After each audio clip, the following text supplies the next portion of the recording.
Okay, 916 podcast. Keep joking on us. Like, comment, subscribe. 916 podcast, YouTube, Twitter, Facebook. Got a great first start for this podcast. We're trying to get more people in the media involved, and so we're thankful that a longtime NBA writer and just a follower of the game of the National Basketball Association, Scott Howard Cooper, could join us. Scott, thank you so much for joining us today, and we're excited to talk to you about your new book, Steve Kerr, a life chronicle in the life of NBA champion as a player and head coach Steve Kerr. So thank you so much. No, thank you. It's great to be with you. So your book really touches on a really interesting figure in NBA history. You can make the case, obviously, that you can't tell the history of the NBA without certain players. Obviously, Michael, Kobe, Kareem, Bill Russell. Really, at this point now, you can't tell the story of the NBA without Steve Kerr, who contributed in large part to three of Michael Jordan's 6 NBA championships with the Chicago Bulls. And then now as a coach, obviously still going, but already a long track record with the Golden State Warriors as an NBA champion. For you, when you got started writing this book, what was the main focus that you wanted to start with as far as chronicling his life? I mean, we're going to get into detail on this interview, but for you, what was the main objective you wanted to find out about Steve Kerr, the person or the NBA, aficionado? Just what was it that you wanted to get out of that? I think you hit on it. I wanted to focus on his life. One of the things that jumped out to me, that appealed to me about this project, was that this was the story of a guy that's had a unique career, obviously, especially with the Bulls and the Spurs and now the Warriors.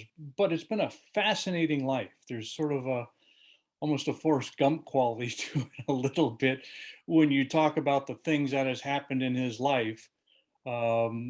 It's a book that is much more about personality than about X's and O's. You're not going to find a ton of stats in there.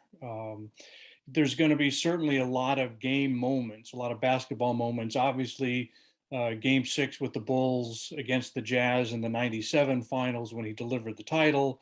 There's a lot of focus on his time at Arizona and some of the moments there, like the Final Four when he was a hazmat spill on the court in Kansas City, and that's a loss that he's lived with, and certainly a lot of the Warriors moments. But this is also a book that you could get into. That it talks about Pearl Harbor and 9/11. It talks about Kim Jong Un. It talks about meeting in the Oval Office with Ronald Reagan and Vice President Bush in 1984, and all of this is without having to stretch it all. And obviously, there's the Donald Trump in there from his more recent time, but it's really about how this guy has had an amazing life off the court as well as on. Well, you touch on it. I think Steve Kerr's basketball life starts off, obviously a little eerie. Growing up, he was not one of these 5-star prospects, blue chip recruits, but he gets a scholarship to Arizona under, famed coach Lute Olson. And around the time where usually a lot of young men who are playing basketball at the highest level in D1 are starting to flourish, his life kind of takes this eerie turn. Obviously, his father, was a high-ranking official in government, is unfortunately tragically killed in Beirut. And here's Steve Kerr in his dorm room trying to process all this. Obviously, the Arizona State chance. And it's really something that had a drastic effect on his life, to where you can tell it changed him as a person. And it was something that he had to deal with just as he was starting to shape his life as not just a basketball player, but as a human being. For you, discussing that with him, what were some of the takeaways that you found out from that story that maybe no one knew, or that he might have kept close to the vest until you started discussing the book with him? Specifically, the loss of his father, you mean? Mm-hmm. Actually, the most telling comment was something I found in the research from an interview he did as he was ending his time at Arizona. And one of the comments he made was that he's been incredibly blessed, even with this horrible tragedy. For people who don't know, his father was the president of American University in Beirut and was assassinated in January of 1984 while Steve was a freshman at Arizona. And even and despite that, he talked about how blessed he was with his time in Tucson, and that changed his life forever, not just in a basketball sense. It's where he met his future wife. It's where he met friends who remain among the closest members of his inner circle to this day, and obviously then the basketball aspect as well.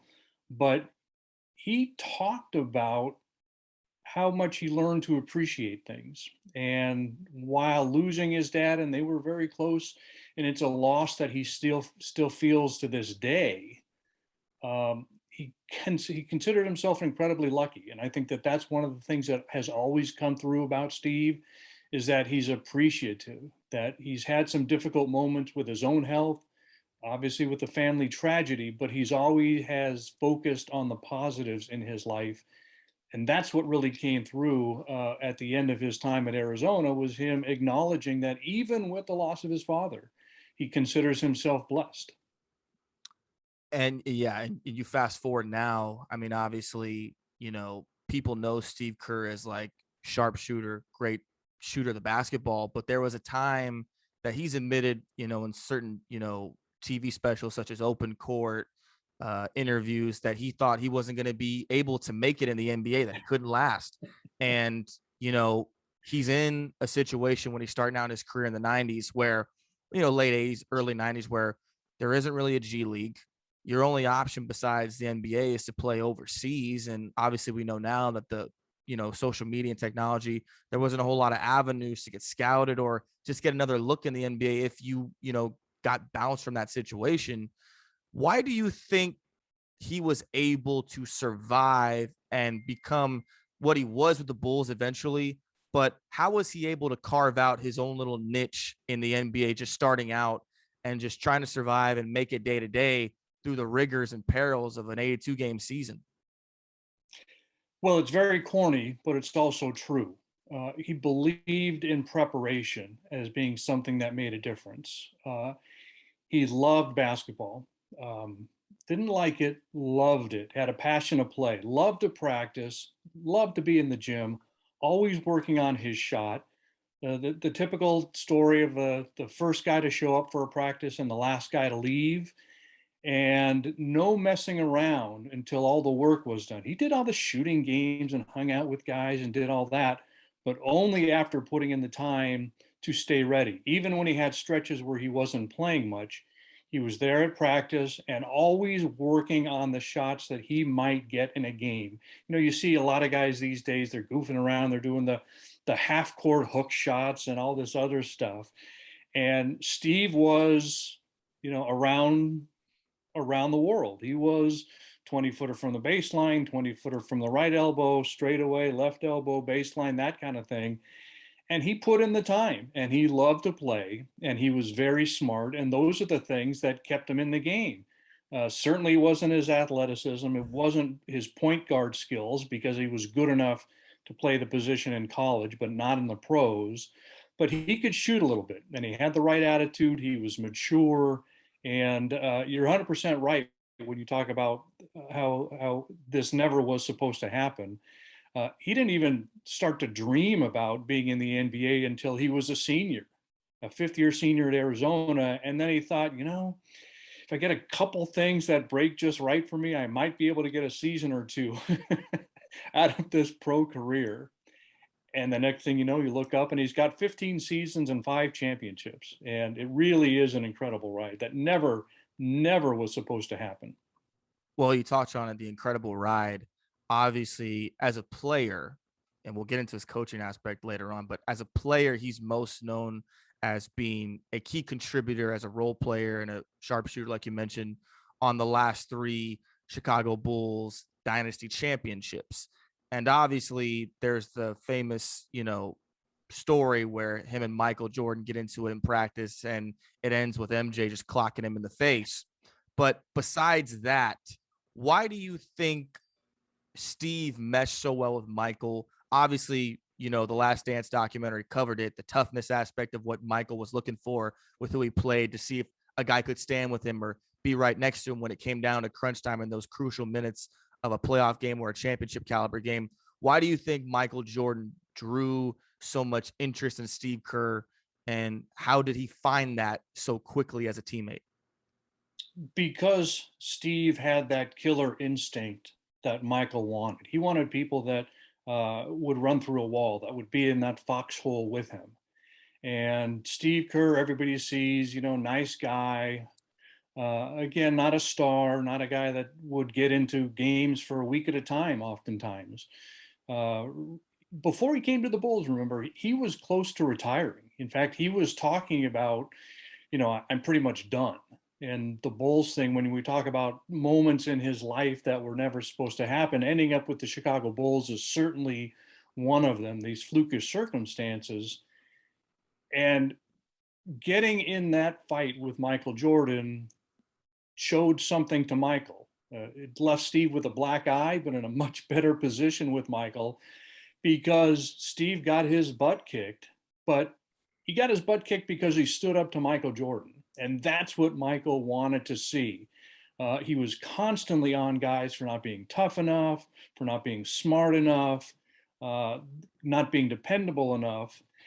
And he never had those doubts with Steve, especially once they got into the fight. And that was a proving ground. That fight was a proving ground to Michael Jordan.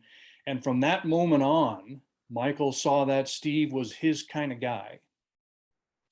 Obviously, after the championship, Steve goes, he plays for the Spurs, another great lineage with Tim Duncan, Greg Popovich. And afterwards, he has like this lull period where, he's a broadcaster with TNT, but he also does some front office work with the Phoenix Suns. What do you think in talking to him, did that whole, middle point in his life after retirement, how did that shape him leading up to obviously the Golden State job where he was prepared for anything that could come his way? Well, that time, especially his years as the Suns GM, had a direct impact on him ending up with the Warriors because there was this disconnect in several phases. First of all, with Mike D'Antoni as the coach, and then later on with owner Robert Sarver. And what that showed Steve was that there has to be that almost seamless transition from coach to GM to owner. That there has to be a positive relationship. They don't have to be best friends. They can certainly disagree, but there has to be a level of cooperation and a good working relationship. That did not happen with the Suns. It certainly didn't happen. He saw it firsthand when he was with the Bulls and the Phil Jackson, Jerry Krause, Jerry Reinsdorf constant tension. And so it gets to the time that he's about to become a coach and he's got concerns about going to the Knicks because there's not James Dolan, the owner, has got a terrible reputation around the league. And Steve tells Phil Jackson, I'm coming. I'm going to be your coach with the Knicks. And he's got second thoughts the entire way because of that ownership relationship. Meanwhile, the Warriors, he sits down and meets with them after telling the Knicks he was coming to New York. And he sees that he's got a great relationship with Bob Myers. He sees that he's got a great relationship with Joe Lacob, and that Myers and Lacob have that great relationship. That's one of the things that clearly appealed to him about going to the Warriors. The location being on the West Coast, he still had his family home base in San Diego and wanted to be close to that. But you coupled that with what he saw as a very, very positive relationship, coach, GM, owner, and that became one of the selling points to him.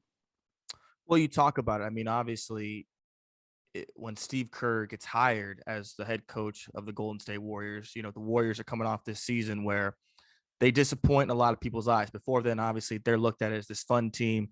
Obviously, Steph's coming into his own. You got Clay, Draymond. The pieces are there, but they get bounced early by the Los Angeles Clippers. And it's a situation where Mark Jackson had kind of groomed that team into what he wanted to be. I wanted to ask you, I was curious about asking this all day. Why do you think Steve was able to take those pieces so quickly, having never coached in the NBA, never coached in college, never coached at the high school level for that matter, and in a matter of 1 year takes this team to the pinnacle of not just basketball, but the NBA championship? Like, why do you think he was able to do that so quick and so easily the way it seemed to the outside world with maybe not even any headaches necessarily? Well, when we talked a few minutes ago about his preparation as a player, the exact same thing as a coach. He had uh, been getting ready for that moment for so many years, not necessarily with the Warriors, but he knew he wanted to coach someday. He just wanted to wait until his kids were old enough. He didn't want to be gone constantly on an NBA schedule if his kids were in junior high and high school and things. So it got to that point that he was ready to become a coach. He had put together years of notes about what he wanted to do when his turn came, and he was able to put those to use. He put his championship credibility as a player to use because remember, Mark Jackson was popular in that locker room, especially with Steph Curry. And if you have Steph on your side and you're the Golden State Warriors, that's an awfully big deal. And Steve was able to come in because of his personality, because he had the championship rings, that the players would listen to him. And then they got off to a good start. So that got him a lot of backing as well. If they had gone into the tank right away, might have been a completely different story. This guy, as you said, big factor, had never been a coach for one day in his life. Now we're losing and there's tension and everything else, but they got off to a really good start. Steve is sure to share the credit. He's talking about it's all because of the players. He gave a lot of credit to Mark Jackson for having put a lot of this in place. And it just became a great start that kept going. It was the preparation and it was the mood that he brought. It goes great in the beginning, and then obviously he is the captain. Well, he's hurt for a majority of the 73-9 season. He's dealing with illness. He's dealing with a lot of medical issues where Luke Walton kind of takes over, comes back at the end, and they pretty much have the series against Cleveland in the back. They're up 3-1, and they lose a heartbreaking game 7 at home. What do you think from talking to him that taught him? Because until then, they really hadn't been challenged. And then to lose the way they did after the season they did, where they had history, they were 73-9, and then the way it ended. What do you think that aspect taught him as a coach in regards to how he was going to shape that team going forward? The loss, Yeah. losing to the Cavs in historical fashion, actually, I don't think it taught him a whole lot. He already had the perspective that he was the guy that would always walk around and say this whole basketball thing, and he would kind of wave around the court. None of this really matters. He had his health issue that almost forced him to give up a dream job as coach of the Warriors. He had the perspective of losing his father. Uh, he got it. He understood that, and this is something that I think he probably would have had anyway.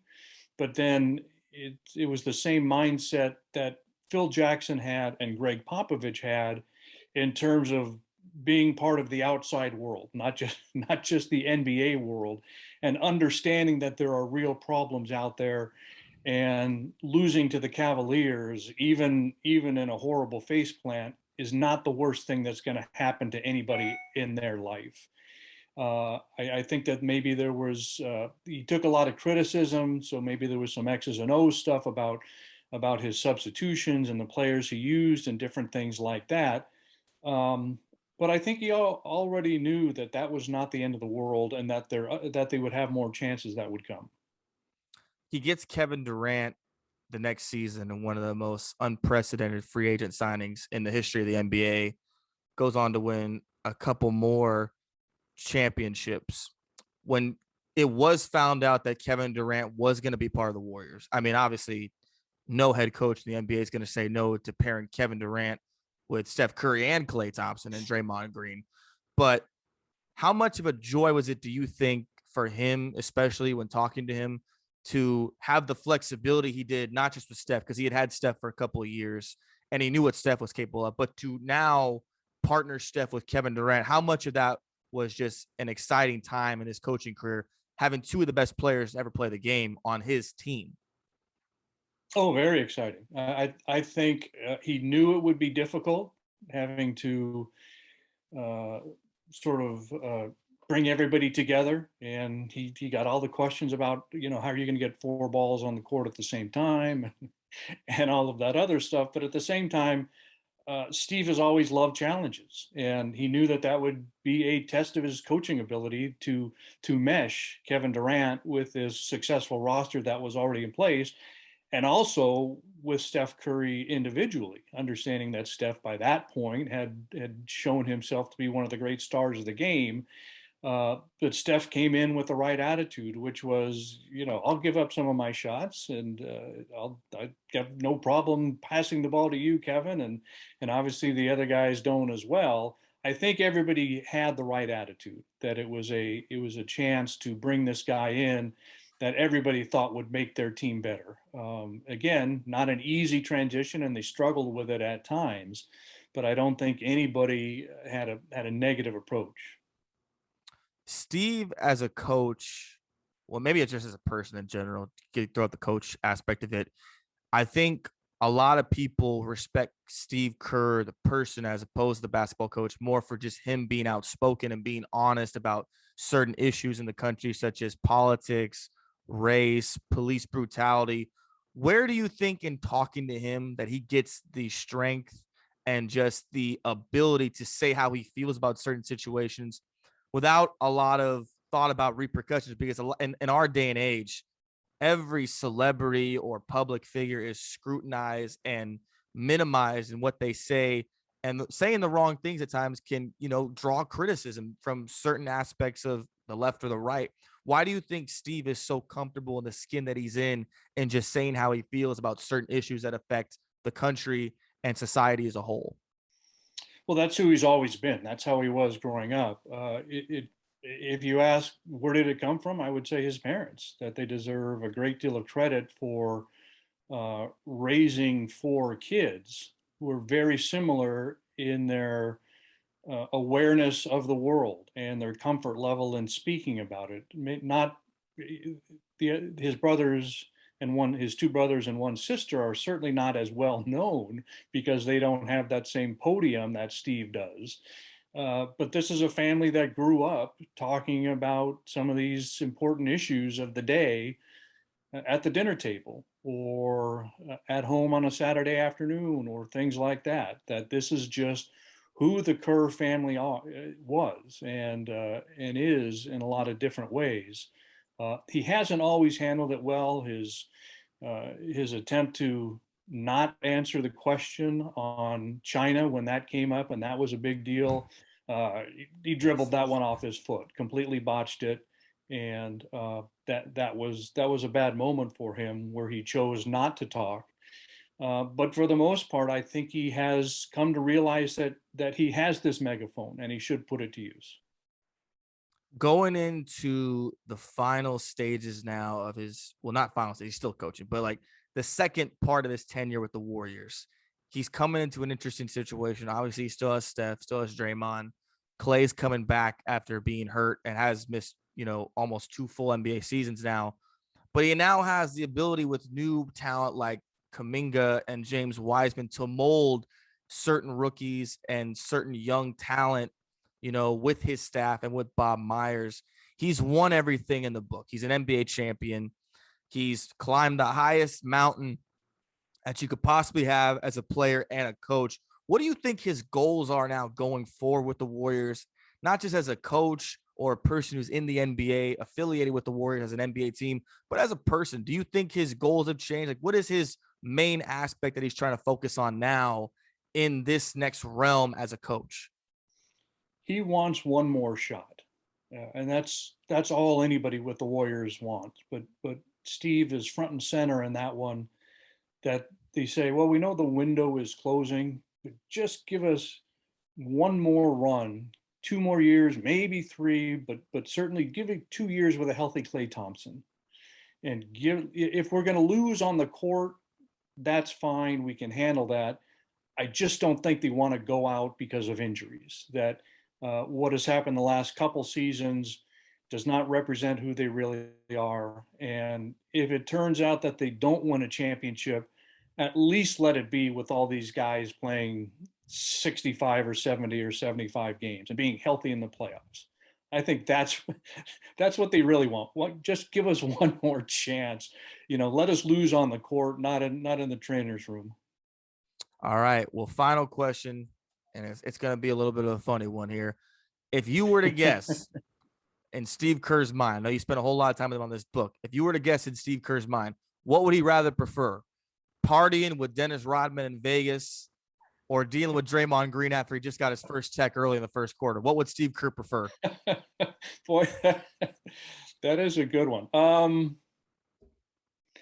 Well, Rodman in Vegas is, that's a rock and roll show, right? There's no hostility like there is with Draymond after getting a technical.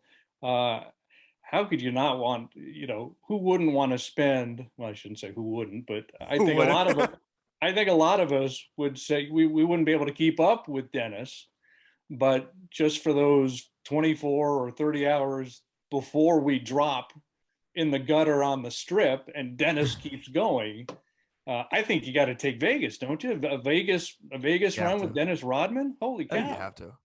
As All long right. just you know what, just have plenty of space available on your camera. That's all I would There you say. go. Yeah. With today's day and age, social media, you can just put that out there now. It'd be a great time.